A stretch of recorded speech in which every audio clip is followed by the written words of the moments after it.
Good morning. Today is Wednesday and it's February the 1st, the first trading day of a new month. And overnight on Wall Street, we see the market first decline before it started to rebound very aggressively. And over in the Dow Jones itself, we see that there's no new high traded for the month of January.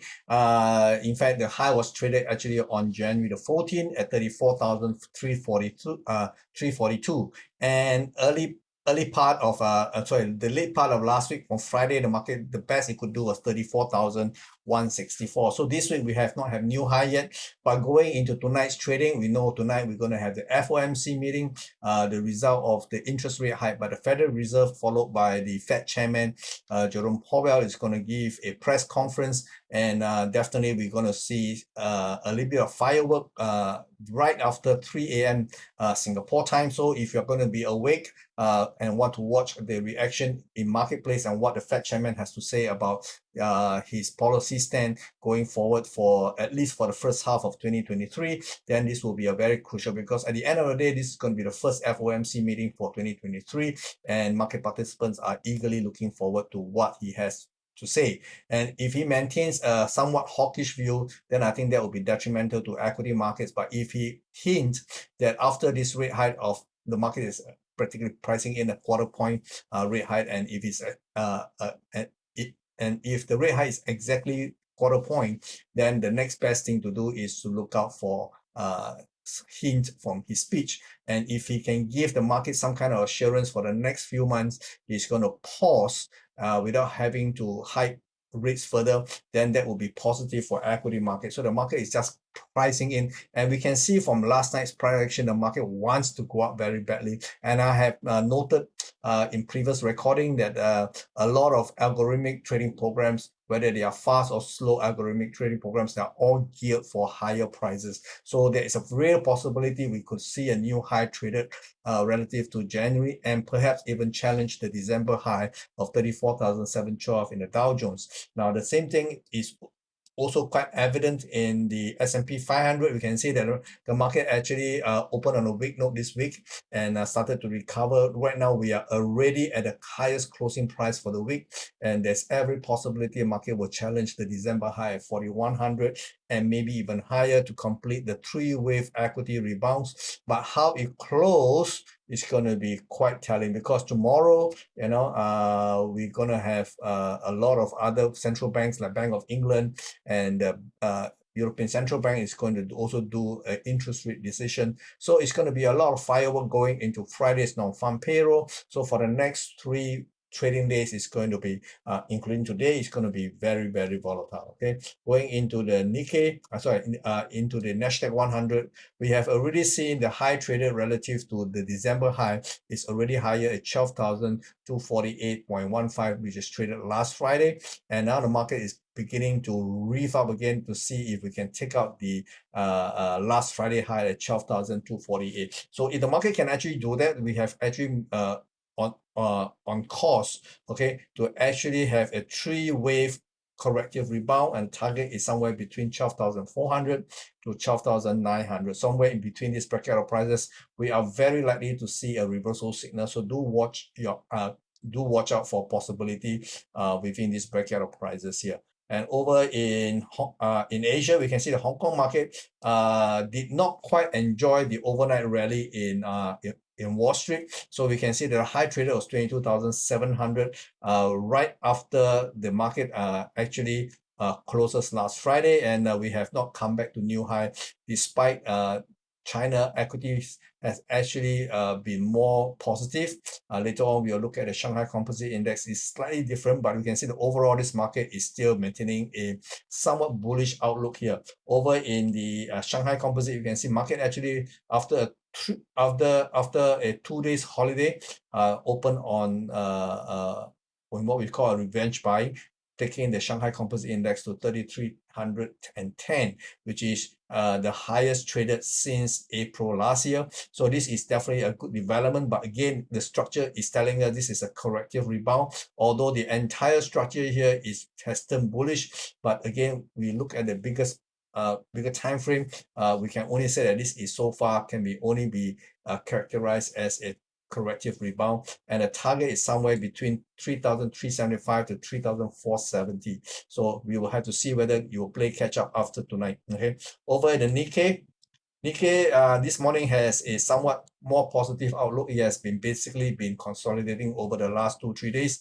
and it's only this morning the markets popped up to 27,547, which is a start for a new calendar month, which is already essentially higher than the January high. So this is a good start for the Nikkei, but again, this is very, very corrective. As you can see, all the highs are somewhat lower than the previous high. So this is a classic definition of a downtrend. So do not expect too much from the Nikkei 225. In fact, I've been looking for some kind of sign to tell me to go in to sell. Okay, so I'm actually quite bearish on the Japanese equity market. Over in the foreign exchange, we can say dollar did not do very, very much, at least not in dollar yen. Dollar yen has been hovering about 130 levels. The bottom here seems to be holding at 129.5. Market is just treading water. For some reason, there is no incentive to move this market either way. So the money may not be in dollar yen for now.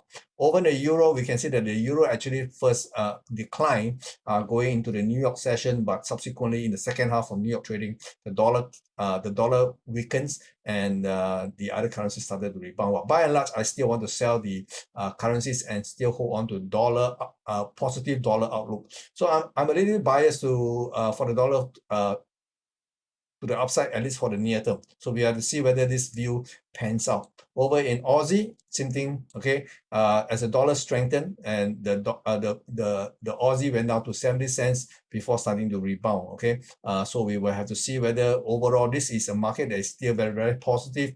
If there's going to be a pullback to somewhere near the 68 and 70 cents, 68.7 cents, I think that would be a great area to pick up some Aussie dollars. In the meantime, I have already shorted the Kiwi. Kiwi did not rebound very aggressively. In fact, it does give me the impression that maybe it will continue to slide lower to 0.6360, which is the equality move here. So I'm going to hold on to this short-term view for now. Okay, over in the cable, which is sterling, it somewhat mimicking what we are seeing in the euro versus the dollar, but overall, although the market is basically up, but it's losing momentum. So there is a risk that it may actually accelerate to the downside. And I hope that is the case because I am looking to see if I can position a short going into tonight's trading. Okay. Over in dollar versus Canadian, the dollar started off very promisingly. In fact, it was so promising that it took out the near-term resistance line all the way to a 1.347 before it started to unravel and traded to a new low. Okay, a marginal new low this morning at 132.99. And like I said, 133 is a major number here, and it has held out so far. If this market cannot hold and breaks, it will likely go to 132. In the meantime, so far this morning, up to now, the market seems to be holding pretty well at 133 levels. Okay. And over in crude oil have a major bump up after falling to $76.55. You can see that this is a three-wave pullback, and it is definitely in sync with the outlook for a positive energy prices. So there is a possibility last night low $76.55 could be the bottom for this round, and the market is getting ready to trade to the upside. Unless the market can take out this support and resistance, I think this is where the market will face some kind of resistance. But once it clears it, I think it's all the entire coast is clear for the market to attempt $83.90 to $87. Okay.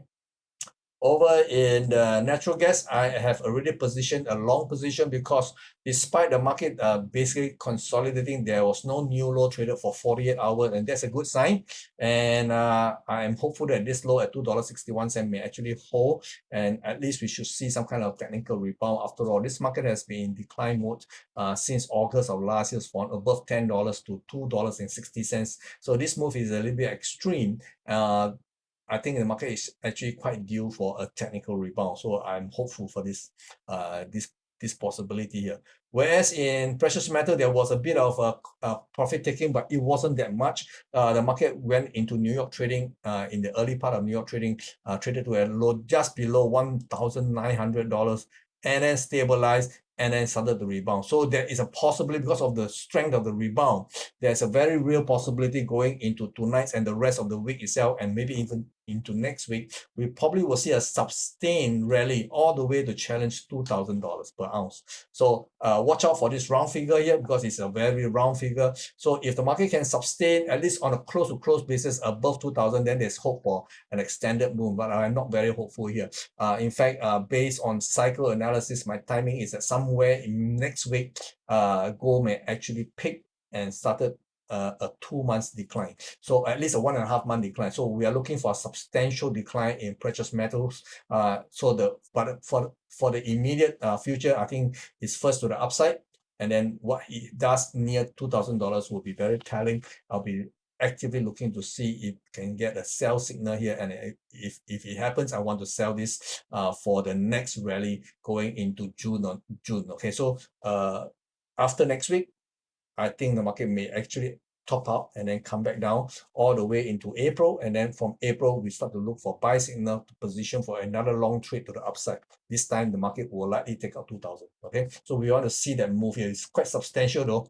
Also, in the silver market, although we can see a bit of gyration going on, yesterday night we saw the market for silver itself went out to $22.97 and then started to rebound in line with the rebound that we see in gold market. So we will have to take the cue from gold because right now the gold seems to be setting the pace. So we want to look for gold for cue. If you are looking to buy silver, not yet. Okay, for now, I think the market may actually be trading higher in tandem with the expected bullishness in gold for the challenge of $2,000. So if that's the case, you can position for a long position, but make sure you put your stop just below $22.76. Okay, so the potential is definitely much higher than $24.55. So you have to take your cue from there. Now, if you take a look at the daily time frame, if the market can successfully take up $24.55, the market is definitely going to gun for $26.20 at the very minimum. So if you manage to buy somewhere around current price at $23.65, there is still a lot of meat left. Okay, and again, watch out for next week if gold started to lose momentum to the upside and starting to topple over, then that's when you want to get out of silver and look to trade this market on the short side of the market. Okay, at least until June of next year. Okay. Oh no, up to April next year, not June next year. Okay, so over in Bitcoin, we can see the Bitcoin is also moving in tandem very much with equity markets in the States. The rebound that we saw in equity markets were also replicated in Bitcoin. There was a bit of a rebound, although the rebound wasn't as aggressive as what we saw in equity markets, but it's a rebound nonetheless. Market went down to a low of $22,510 thereabout and starting to stabilize. So far, the rebound is only less than 50%, so it's still relatively weak. So there's still a possibility the market may actually do a three-way pullback here. And of course, this will be the key. The key here will be at $20,400. So this will be the bottom for any kind of pullback. Okay.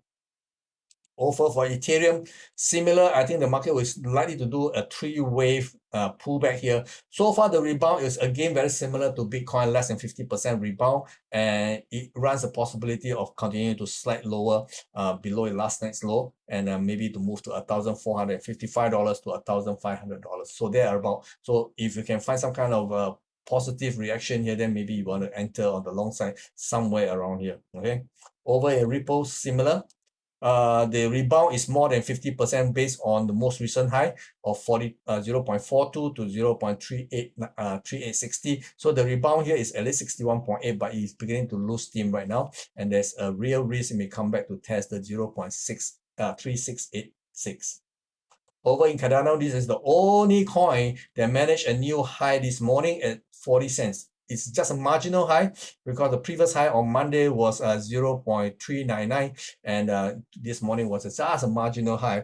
There was no follow-through buying, and the market starts to come under selling pressure. Again, we will want to see what happens in this particular token here. Okay, over in Solana, the market did not rebound any significantly. In fact, the rebound, if you can call it rebound at all, is so shallow that there is a real risk it may actually trade to the downside. Somewhere between $22.20 to $20.40, maybe a buyer will come back again. Okay, so we have to watch this move as it moves towards 3 o'clock this morning. 3 o'clock early Thursday morning. Okay, so do watch out for this major event here. Tomorrow is going to be another big day because, like I said, the Bank of England and the ECB will also be looking to hike rates. And then we have Friday, the non-farm payroll. Everything is going to go boom, boom, boom, going all the way into the weekend. So there you have it. This is all I have for you for now. So I will give you another update tomorrow, hopefully at the same time. Bye bye. Take care.